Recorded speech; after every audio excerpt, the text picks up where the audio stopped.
Okay. Good afternoon, everyone.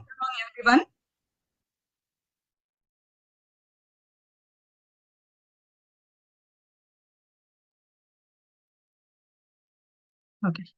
Good afternoon, everyone. Welcome to Reactive Weekend Talk of episode 171. I am your host, Supriya Nayaka.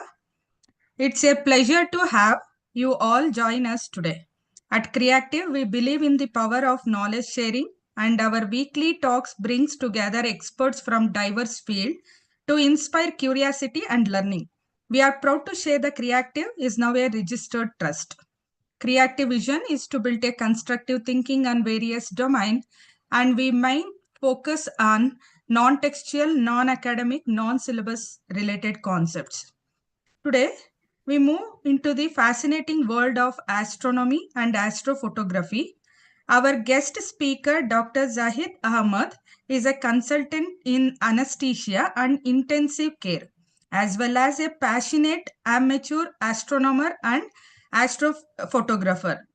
His expertise in capturing the wonders of the night sky will provide us with a valuable insight into this captivating subject. We organize online weekend talk on Zoom platform every Saturday around 3 to 4 p.m. And also we live stream our program on our YouTube channel Creative GBD. So I welcome you, sir, for today's session, and I welcome all the participants for the session. Over to you, sir.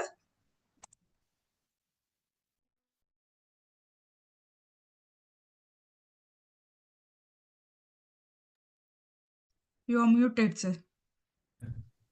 Yeah. Good afternoon. Thank you for the introduction. Um, I'm basically a medical doctor, as already spoken by Ms. Supriya, that I'm passionate about astronomy and astrophotography as well.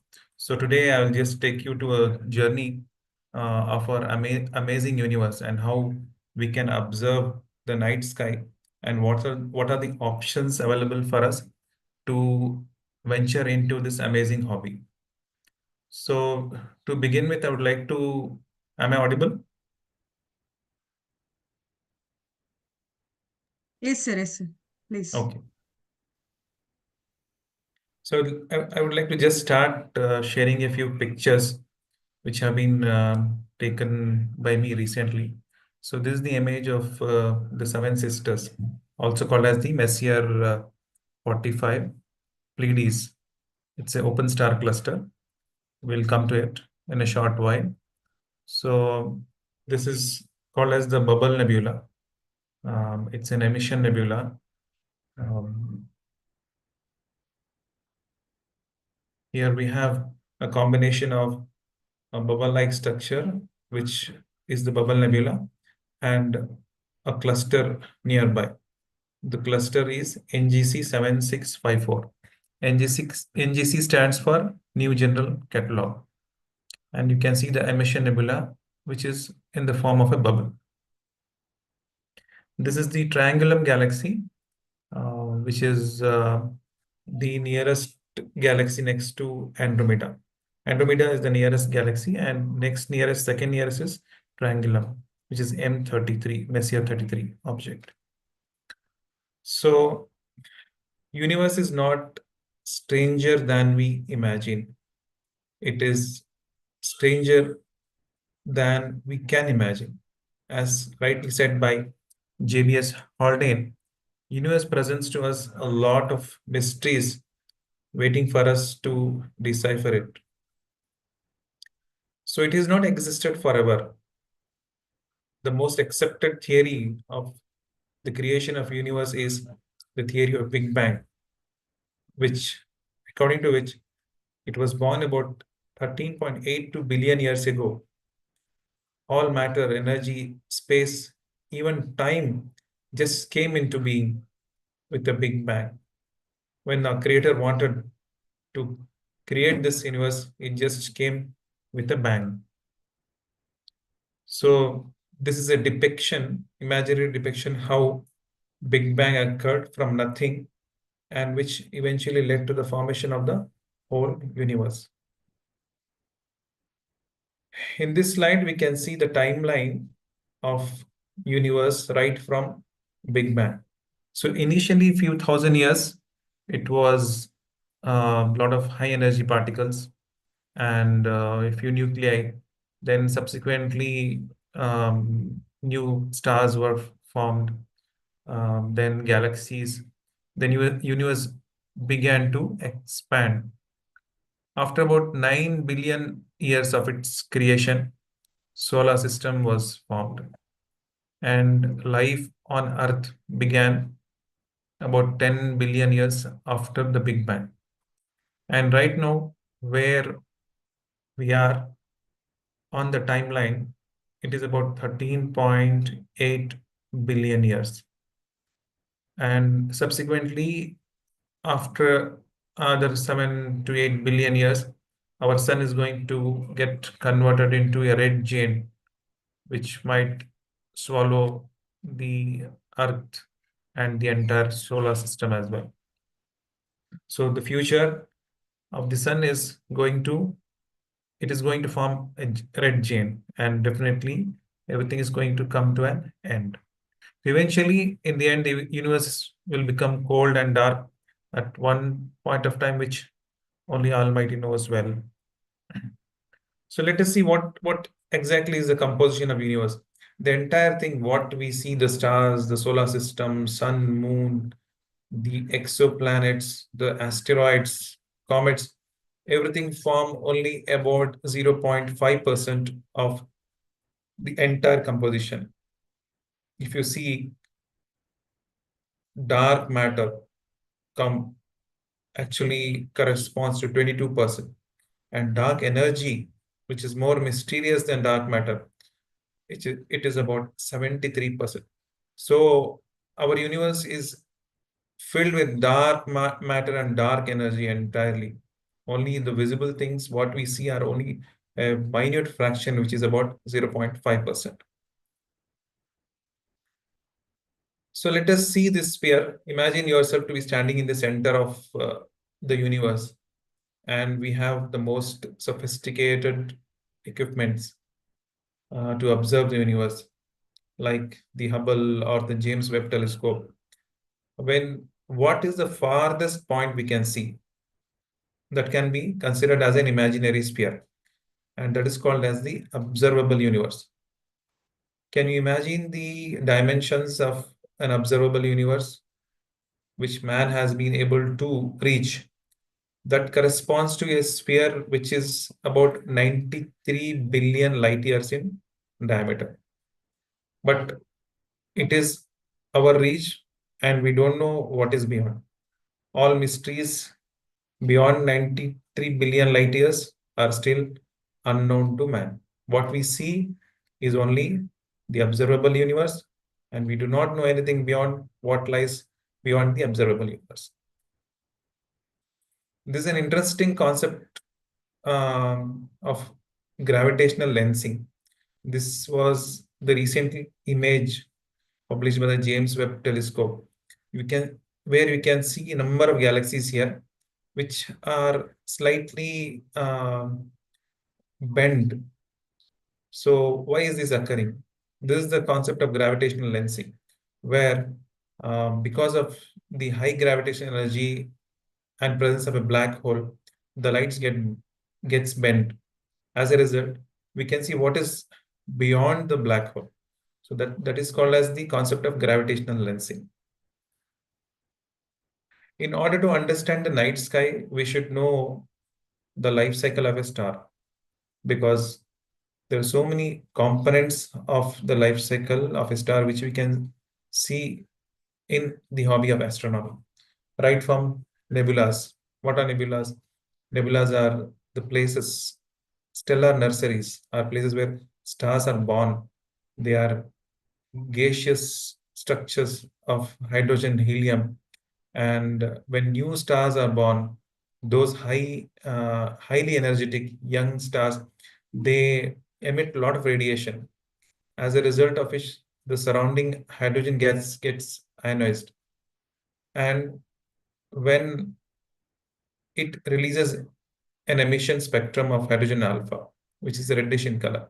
That's why we see most of the nebulas, emission nebulas, as red when we capture it with one-shot color cameras. Now, once stars are born, we can broadly classify them as small stars or large stars. Small stars are like our sun, which is a small star. Ultimately, it's going to become a red giant, as we just talked about it, after a few billion years. Then what will happen? It will lose its outer layer, and the core will shrink to form a white dwarf. When it loses the envelope, the gases are spread, and such colorful display of gases is called as a planetary nebula. I will show you in the coming slides one of the image of a planetary nebula. In fact, you can call the planetary nebula as a tombstone left over by a dying small star. When you compare a small star with a large star, the large star forms a supernova at the end of its life cycle because it is huge in composition, and instead of just leaving its envelope and shrinking of the core, what happens is there will be a huge explosion because of mismatch of energy within the core and the surface. It will not be able to withhold the composition of the surface. As a result, there will be a huge explosion, which is called as the supernova. So one such star, which is at the verge of going for a supernova, which scientists are eagerly waiting.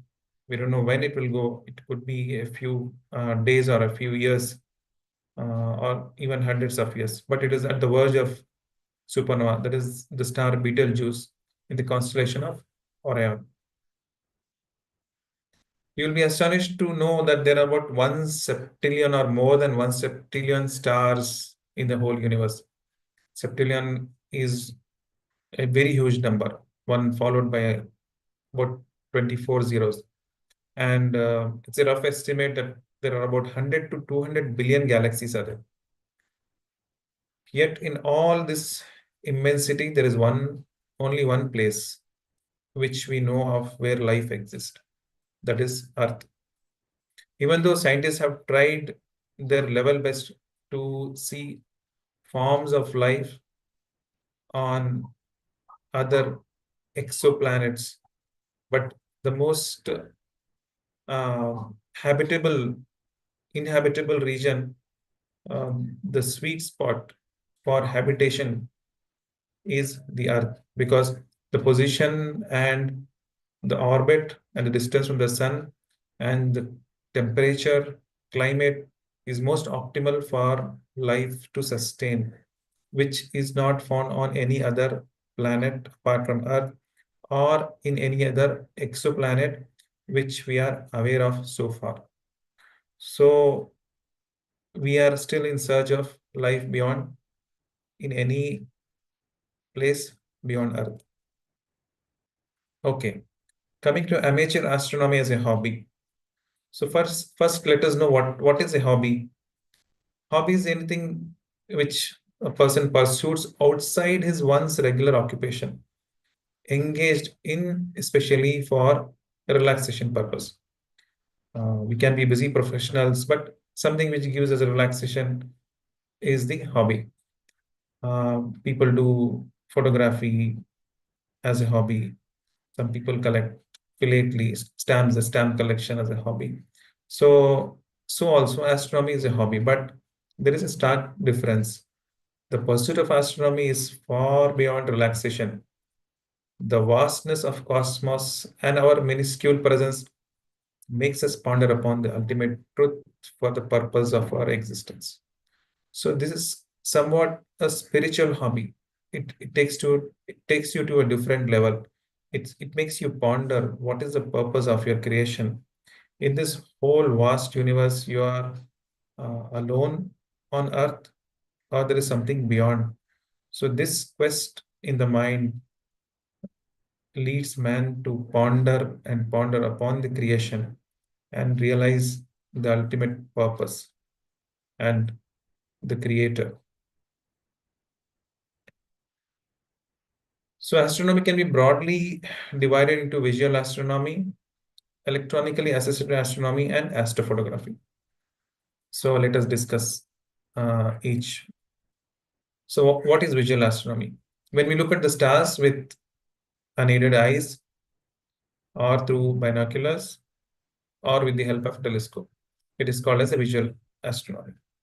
So one can enjoy the beauty of night sky in a dark sky with an unaided sky. That's the most wonderful thing which can do to observe the beauty of universe is just go to a very dark sky and observe the stars. So there is something called bottle scale, uh, where I live in Bangalore is most on the extreme right side with full of light pollution, dust, and barely we get to see stars.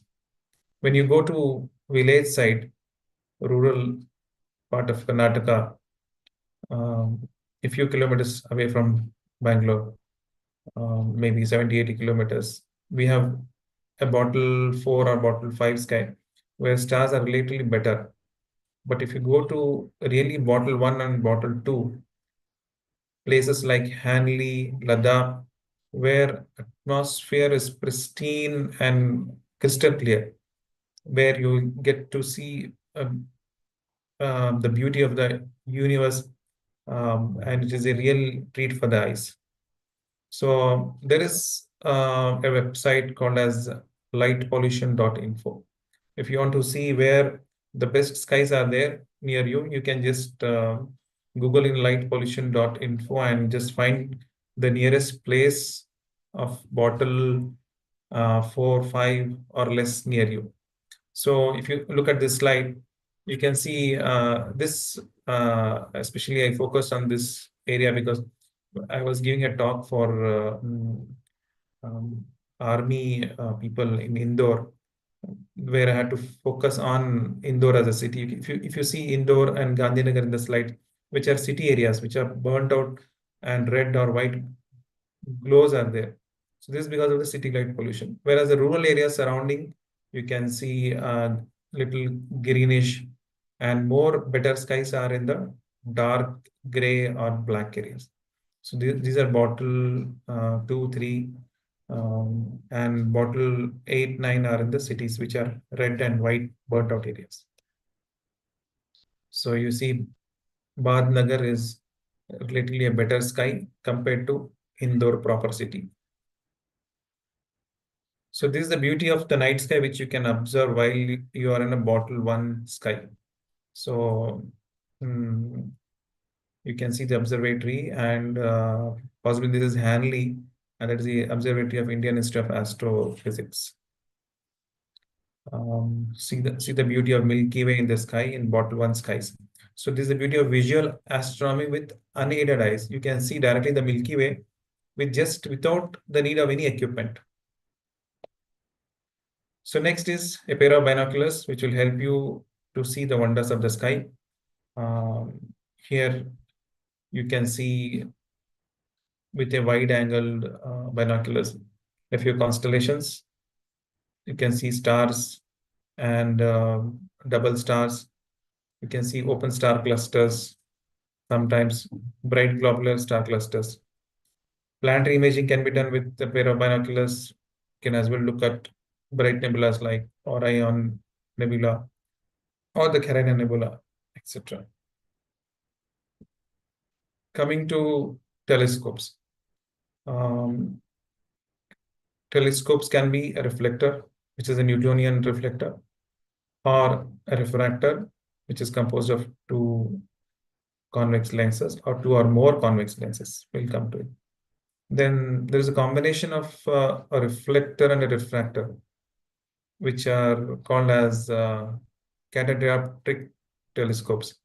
Cassegrain, which can be classical Cassegrain CC or a Smith Cassegrain SC, and various other modification with different names. Then classical reflectors on Dobsonian mounts are one of the best scopes for visual astronomy. So this is a Newtonian reflector on an equatorial mount. So the mount can be aligned to the pole star and the whole equipment will move in an equatorial axis. So this is a refractal telescope composed of an objective convex lens and an eyepiece. So this is a different mount when you compare to this one. So this is an equatorial mount where you have an axis which rotates in the equatorial plane, whereas this one rotates on left, right, and up, down, which is called as alt-azimuth axis. So this is more simpler to operate. So any telescope can be mounted on such mounts, alt-az mounts. They are more better, user-friendly, and easy to use. This Dobsonian telescope is in fact a reflector telescope where you have the mirror Newtonian reflector, where you in the tube, optical tube, you have the mirror catching the light based on the diameter of the objective mirror, and it is mounted on a special mount called as the Dobsonian mount. This is after John Dobson, famous astronomer who publicized visual astronomy. He built a very simple design where huge telescopes like these can be placed and night sky can be observed.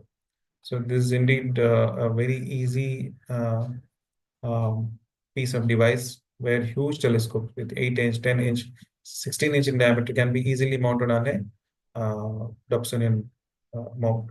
Whereas if you want to mount such a huge telescope on this mount, it requires a very heavy equipment and a lot of counterweight balancing is required, which is too difficult to handle.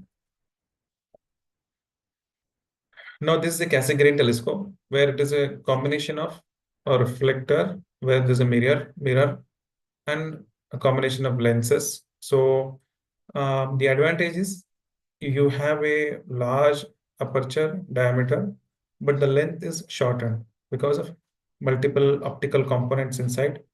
And this is a very compact scope. If you compare to the Dobsonian, which is a huge, a massive equipment, whereas Cassegrain for the same amount of aperture, you will get a shorter length, which is easy to mount on a equatorial mount or alt-az mount. Usually, astrophotographers use these telescopes with long focal length to capture very faint, small objects like galaxies, faraway galaxies, and star clusters.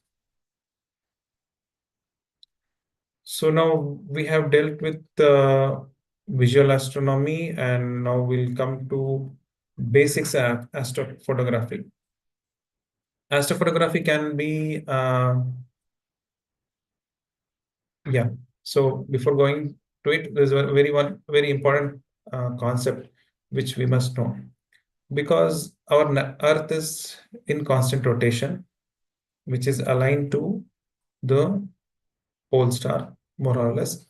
So there is something called the North Celestial Pole, which is very close to the pole star.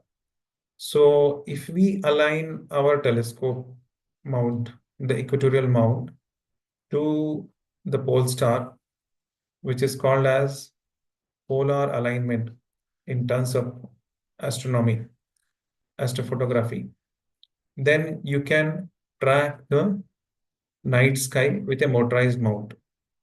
So this is possible with accurate alignment and movement of the mount in the equatorial plane with the help of precise stepper motors.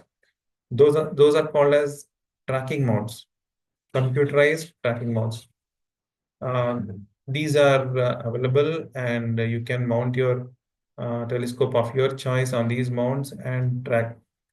Why should we track the objects, the night sky.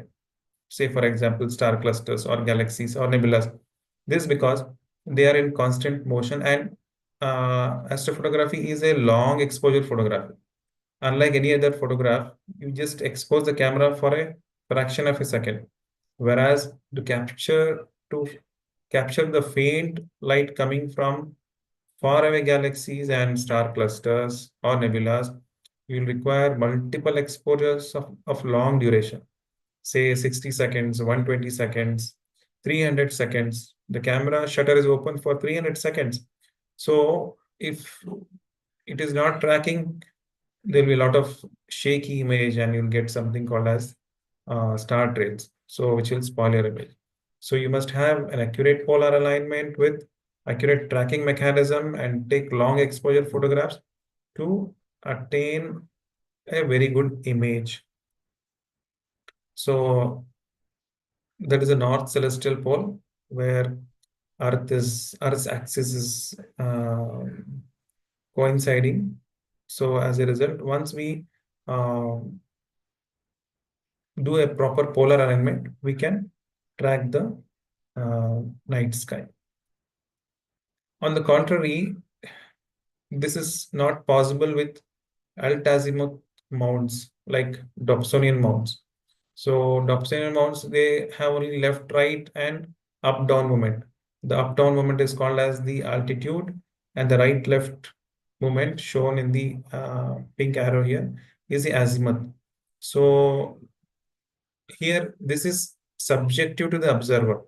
As a result, you'll not be able to track precisely when you're using a motorized ultrasound mount. So this is less preferred, and most of the astrophotographers prefer the equatorial mount for astrophotography. So here with an ultrasound mount like this, you can take only short exposures because of field rotation, something called as field rotation. So now what are the requirements for basic astrophotography? You require either a telescope or a lens, a camera, of course, whether it is a DSLR or a specialized astronomy camera, and a tracking device to track the night sky, and a tripod. So this is a very basic equipment if you have to start astrophotography. With the minimum requirements, suppose you want to shoot Orion Nebula, what you require is a lens, a DSLR camera, and a tracking device to track the night sky. Only then will you be able to take multiple short duration, long duration exposures like 30 seconds, 60 seconds, and collect those data, and you use softwares, specialized softwares to stack the data and then produce an image.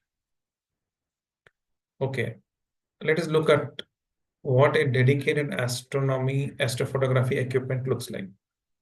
So there are so many things in this image which I would like to explain. So here you are seeing the main telescope here. Okay, this is a refractor telescope with a huge aperture. So this is mounted on this device, which is a equatorial mount, tracking mount. It's computerized. You can see all the wiring connections. Now there is a counterweight here to balance the weight of this telescope on this mount so that it should track accurately when it is appropriately balanced. Now you can see there's one more small telescope mounted on this. This is called as the guide scope. What happens is when you do polar alignment and start taking long exposures, even then there will be some small amount of error, which will cause star trailing. I mean, this telescope might not track accurately. So what this guide scope does is it will fixed to a star, and it will send signals to the mount to track it very precisely. So with the help of a guide scope, even if you take 1,000-second exposure in the camera, you will not get a star trail. In the sense, the image will be exactly in the center, whatever uh, field of view you want. There will be no shaky image. That's what it means. So a lot of other things are also there in this. You can see a camera, dedicated astronomy camera. You have a guide camera. So there are a lot of things are required. It's a huge investment when you have to go for serious astrophotography. So these equipments are quite expensive as well. The camera, the guide scope, the refractor, which is the main optical tube assembly, OTA, and a precise mount. So all these things comes with uh, huge investment. If you don't want to invest much, you can as well attach your smartphone to your basic telescope and start taking images. So that's an easy way out. Can That is called as smartphone imaging. What you are seeing here is a smartphone adapter. Then you had to struggle a bit to get the axis of your camera matched with the axis of the eyepiece of the telescope. So you can take images of the moon, the planets like Jupiter, Saturn with this. So what are the components of imaging the night sky? You can take lunar images of the moon, planetary, then deep sky imaging. Deep sky imaging consists of shooting the stars, star clusters, nebulas, various nebulas like emission, absorption, reflection, supernova remnants, or it could be wide angle shots with a wide angle lens like the Milky Way. So these are the components of imaging. So lunar imaging, definitely you require a telescope, good telescope, or a long focal length DSLR lens. So you require a camera, which could be a DSLR basic or a dedicated planetary camera. There are various planetary cameras. There's a different ball game altogether to go into the depths.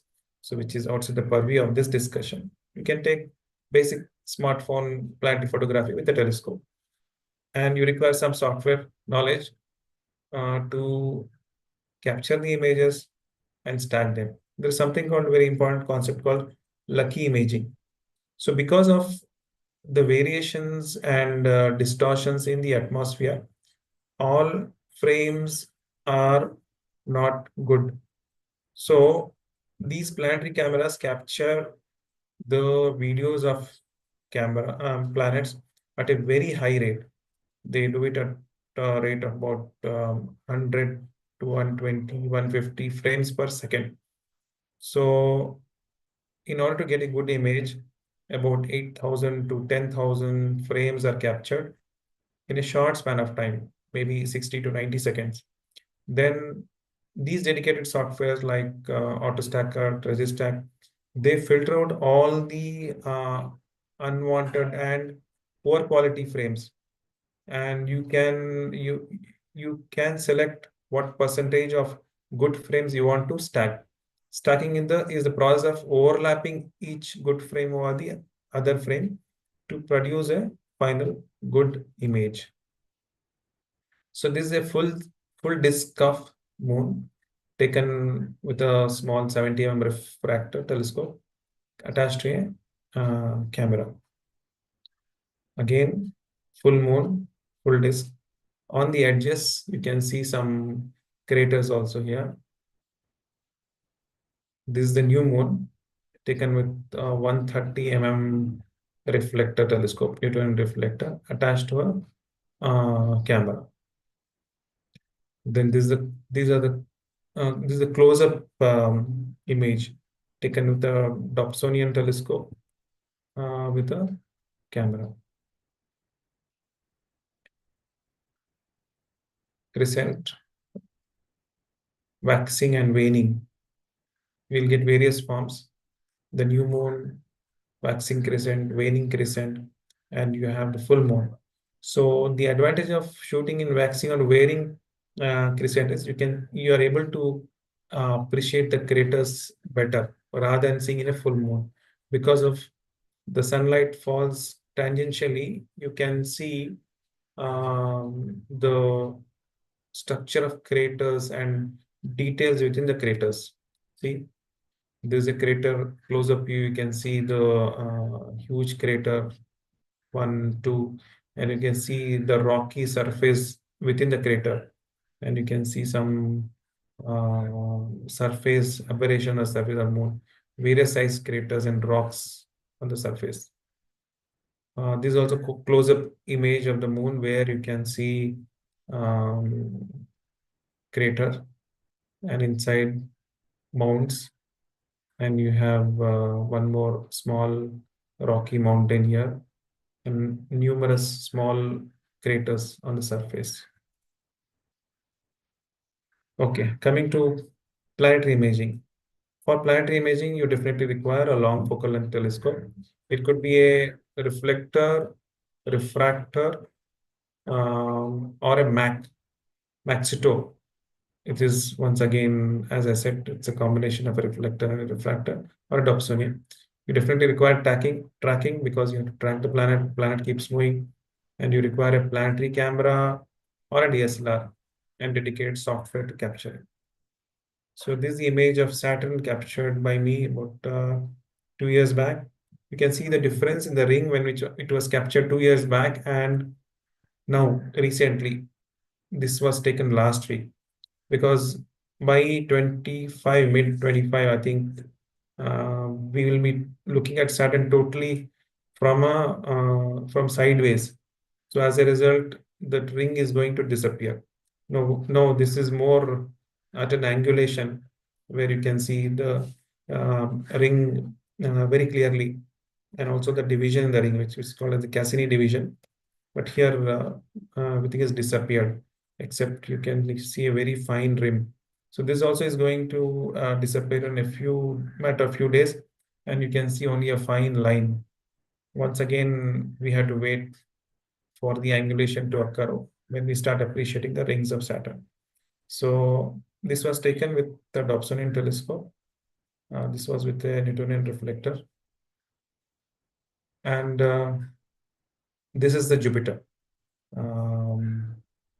You can see the red spot. This was again taken with the Dobsonian telescope with a planetary camera. And you can see the surface atmospheric turbulences on the surface of Jupiter. This is the picture of Mars taken with a Newtonian reflector again. Then this is a picture of Mars taken recently. You can see the polar ice caps on top of Mars and the surface wherein there are rocky mountains, everything can be seen clearly. This is a Venus, picture of Venus taken once again recently. There was a lot of huge and cry about the planetary alignment, the great planetary alignment. So this is the picture of Venus. And now, because we have about 20 minutes left, I want to finish off in 10 minutes and leave 10 minutes for discussion if at all we have something to discuss or any question and answers we can take. So now what are broadband versus narrowband targets? So this, because as I said, nebulas are full of hydrogen. Excited hydrogen releases hydrogen alpha spectrum. So you have the red nebulosities. So because when we are imaging, the camera is exposed for a long duration. There is a lot of light pollution also, which will saturate the camera sensor. So instead of capturing the fine details, we'll have a lot of noise, which is called as the noise in astrophotography. So how do we get rid of noise? One way is go to a very dark place where there is no light pollution, like Hanley bottle one scale, or you go to or you use filters wherein you are allowing only narrow. This is a narrow dual band filter, like you can see at around 650 nanometer and again at around 500 nanometer. There is a pass band, so it is allowing O3 and H alpha wavelengths. So only these wavelengths of light are allowed so that you can capture the emission of the nebula. This is called as narrowband imaging. So this is just an example. There are more narrow band filters available, like the L Ultimate. So this is an L Extreme. So we had the L Enhance, L Extreme, and L Ultimate. So this is from a company called as Optolong. There are other companies as well in the market which are manufacturing narrowband filters. So these are the images of star cluster which are broadband targets. Here we don't require any filters. We just take the light naturally coming from stars. So this is the image of a globular cluster. Um, so we can see the image of M51, the Whirlpool galaxy. All these images are taken by my equipment, which is I have a 70 millimeter refractor, and I used to have 130 millimeter reflector. Then I went for 150 millimeter reflector. Now I'm using a refractor as well as a Dobsonian telescope. This is called as the needle galaxy because it's pointed like a needle. So this is the emission nebula, which is called as the Rosette Nebula. See, it is like a rose. So you have the star cluster in the center, surrounded by the hydrogen alpha emission, because the center newly born stars are exciting the hydrogen gas and it is releasing an emission spectrum. Same thing, the starless component. So with softwares, we can do a lot of changes in the image. We can remove the stars, add the stars, enhance the colors. So this is the M45, Messier 45, which is, you can see a lot of reflection nebula surrounding each star. These seven sisters, Messier 45 Pleiades. So this is an emission nebula, this is a reflection nebula. In this image, there are three types of nebulas. So here you can see the red, which is coming from the emission nebula of hydrogen alpha. Here we have a reflection nebula, which is white, and the horse head. This is called as the horse head nebula. It is an absorption nebula. So it is dark in color. It is absorbing the light and not releasing any light. So this is the horse head nebula. So I was talking about the life cycle of stars. So why it is important? So to understand this, so we were discussing that a small size star will go into a planetary nebula. So this is a planetary nebula.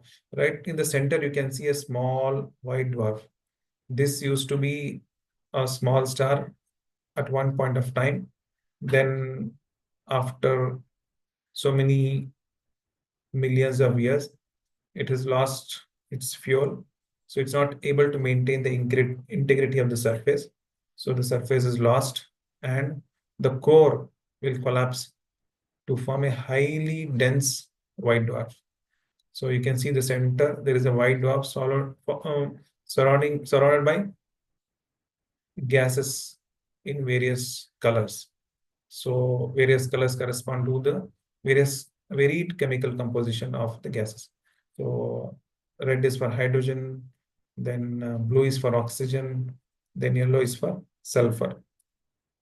Once again, this is called as the helix nebula, both, or the eye of God, because it is like a shaped like an eye. So this is called as the eye of God. So there's one more, the famous Orion Nebula in the constellation of Orion. So this is the most favorite objects of astrophotographers. Like what is tiger for a wildlife photographer? So is Orion Nebula for an astrophotographer. Most of the beginning astrophotography is learned with Orion Nebula. Then we are talking about supernova. This is the Messier 1, also called as the Crab Nebula. So there's a very interesting story about this. In possibly there are records in Chinese literature where, if I'm not wrong, it is 1600 BC or somewhere. So where there was a huge glow in the night which remained for about 20 days, which corresponded to an explosion of a star, a supernova, huge supernova. And those remnants are still there, and it is in the form of Messier 1, which is a crab nebula. Now, coming to the last part of the topic, which is now we have covered what is visual astronomy, what is astrophotography, and coming to very interesting concept of electronically assisted astronomy. So here nowadays there are a lot of smart telescopes which have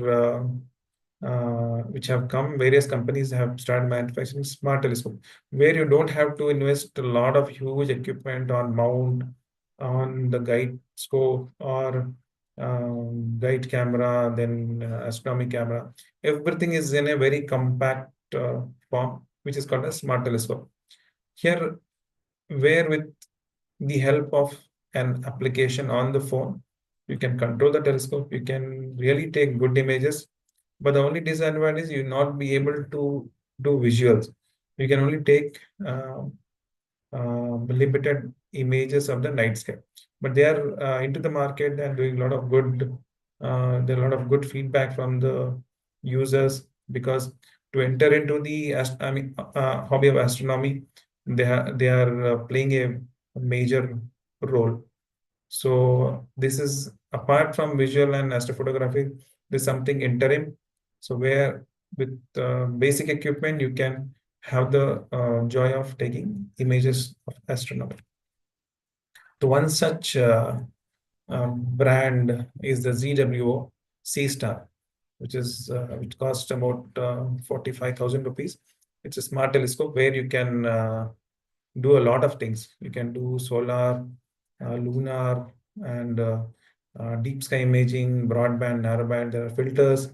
Everything is integrated into one equipment. Where with the help of a smartphone, you can do a lot of things. So I think we have finished almost 50 minutes. I'll come to an end. So we'll just leave the house open for discussion, if at all any. Over to Supriya. Thank you. Thank you, sir. Uh, any questions? You can unmute yourself and you can ask the question directly.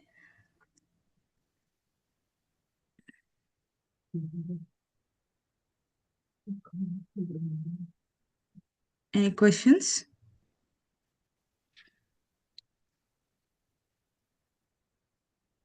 Okay, sir. How is your journey from MBBS doctor to astronomer, sir? I'm very curious to know. That's very interesting, actually. My interest in astronomy was because of my high school teacher when I was in 8th standard at Mm-hmm. Mysore, St. Philomena's High School. We had a very inspiring teacher called as Mr. Albert Venny. Mm-hmm. So we had a telescope in the school. He used to, whenever some events used to occur, he used to take us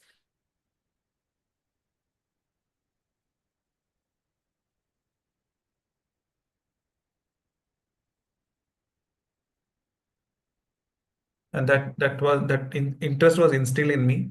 Then later on, uh, when I became a doctor and I was actually I had sufficient funds to pursue this hobby. I was able to buy a telescope for myself, and I started slowly pursuing this. And we have a lot of groups like the Bangalore Astronomy Club, the Astrophotography group. So these people also help me a lot in pursuing and developing my hobby. So it's best to have the interest at the same time join a local group where you'll share thoughts and you share your difficulties and ideas about how to go about into this hobby. That's how it is. Yes, sir. Sir, what you can suggest as a being a rural areas and the students are very curious regarding this, but they won't get opportunity like any groups or anything. So, what they can do, sir? Here, teachers can play a very important role. Mm-hmm.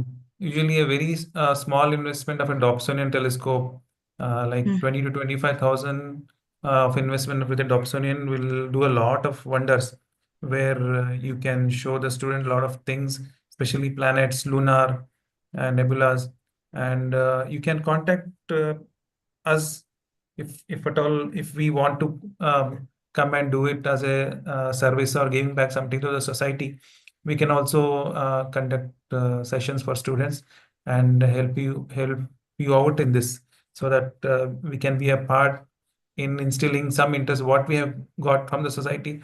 We would like to give it to the society in this way, so we'll be Yes, happy sir. to come and help you out. Mm. Yes, sir. It's difficult to buy a telescope and exhibiting here.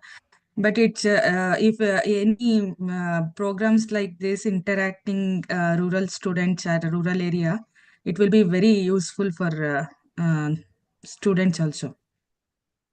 They get Yes. exposed to devices and also the astronomical part and also the telescope part. So today we saw so many different types of telescopes. We never knew about those things. It's a really good. We'll be happy to conduct such things in future too. Yes. Okay. Sir, what are the challenges you faced in this astrophotography? The greatest challenge is finding a good dark sky. Being Yes. in Bengaluru, it is very, very difficult. A lot of light pollution, and Mm, many a times we don't get clear skies. So being mm, in rural area is very lucky for astronomy, because mm, you have pristine dark skies, and you can really enjoy the night sky better. And once we rarely get good sky in Bangalore. Maybe about 3 4 months in a year is which is cloud free, and that too with less. It's already a lot of light pollution is there. We have to find the best part of those dark nights where it is moonless, and we have to wait for the right opportunity to shoot the target. Otherwise, we have to travel to a peripheral village like Chikballapur or somewhere near Maddur or Kanakpura, where you will get better skies. And equipment. Second challenge is equipment. So it carrying. is, pardon? Nothing, sir. You go. Second challenge is equipment. We have Mm, to keep on buying new equipments and keep investing. So it is only the for the sheer joy of astronomy. There's no mm, return of investment. It's only one way we can only mm, uh, uh, keep on buying equipments for the joy of astronomy. That's all. It's mm, expensive, and at the same time, you require dark skies. Two challenges which I faced. mm. But still, that curiosity and passion um, makes you um, what do you say? Uh, Wrapping those photos, it's make um, ಅಂದ್ರೆ ಆ ಒಂದು ಇದು ನಿಮ್ಗೆ ಅದರಿಂದ ಹೋಗೋದಿಕ್ಕೆ trigger ಮಾಡ್ತಾ ಇರುತ್ತೆ ಅಂತ. True, true, very true. Hey, Zaid Pratap Definitely. here. Thank you very much. Pratap here. Can you hear me? Yes, sir. Yes, yes, yes. Yeah, it's been very insightful. Sorry, I think I was on mute. I was trying to speak earlier, but I think I have also started to look into this now. So definitely, I think a lot of motivation looking into your passion from your profession to passion. So Thank you, sir. Thank you so it much. gives me some more motivation listening to today. And where do you get the equipments? I know there are a lot of online sites and do you have any recommendation? Obviously, we'll have to do a lot of research. Yes, I've sir. been There, watching a lot of there YouTube are videos. three, four very prominent dealers who import. Basically, most of the equipment is not manufactured in India. I Most see. of it is imported. So there are Okay. retailers who import and they retail. Like one Tejraj in Mumbai, Tejraj and Co, Okay. who's Okay. very old and famous, and who's very reliable. Okay. So Okay. and there are others like Warrior Scientifics, then Cosmoscopes, then Space Okay. Arcade. So Okay. these are the one is from Mumbai, one is in Delhi, and you have Sea Sky Telescope for Sky Watcher. Okay. That is in possibly Ghaziabad, I think. I see. So Okay. Okay. Thank you. Thank you. I think you're done wonderful. I mean, a lot of photography you've done. I mean, it makes a lot of pride, I think, from your telescope, the taking the photographs. So thank very you, nice to see thank, this. So great, great thank you, work and passion. Definitely look forward to get involved in this more deeply.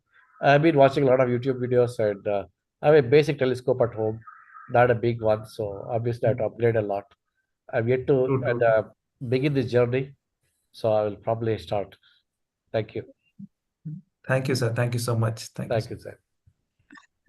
Just I wanted to ask you, sir, this online Amazon or any other platforms, we can see a lot of telescopes. You should never buy But from we, these platforms. Yeah, these are toys actually. yeah. Basically, Mm-hmm. they don't help in any way. They're very poor quality, and you'll not be able to see anything. So only from reputed brands and well-known brands you can buy. So it is very bad idea to buy from Amazon. So they are available for Yes. 3,000, 4,000 rupees, small telescope, Mm. which they claim, but ultimately it will be waste. Once you buy, you will not be able to see anything much. So you'll just throw it aside. Mm. Yes, sir. But it's we are not aware of the brands, and it's not easy Yeah, to. correct, correct. That's why you should Yes, sir. get always associated with people, local astronomy club or people who are doing this. Mm. So they'll guide you better at what to purchase so that your Mm-hmm. money is not wasted on something which is not at all useful. Yes, sir. Okay. I think. Um, okay, Pratap sir, you want to tell some? No, no, I think it's wonderful. Thank you. I mean, if you need more information, or is the is Zayed contactable, or can we come through you, or how is it? So, I'm very much approachable, sir. Sir, you Anytime you can can share your contact email me. address. Yeah, you can share my number.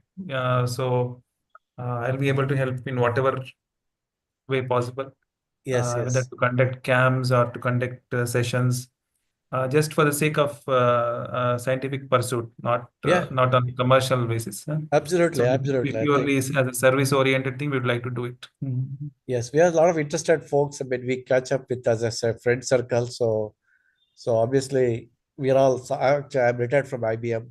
So there's a lot of interest. I think, like Priya said earlier, definitely as a mission, take it to some schools, rural schools, etc. Ignite their more interest. I think that will be great work, Priya, from you know, spreading the knowledge. I think Yes, it's a good way to Yes, sir. start. Yes, sir. We can.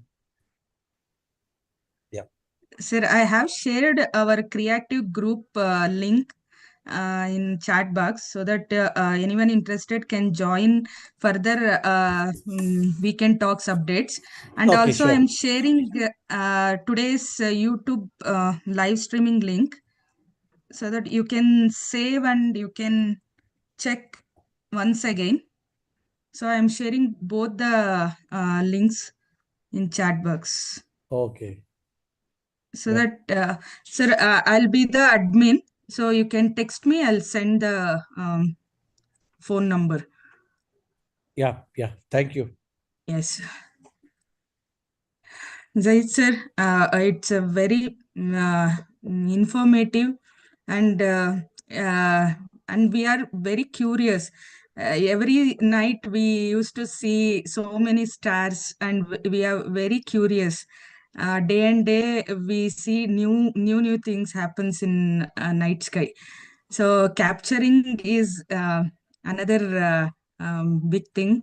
So you are doing a wonderful work on it, and we are really inspired from doctor to astronomer, astrophotographer. As Thank being a you. teacher, I used to talk with the students. Not only education, passion also very important. So you are the one of the example for me to Thank you, give an madam. example to my A teacher students. like you only has instilled interest in me.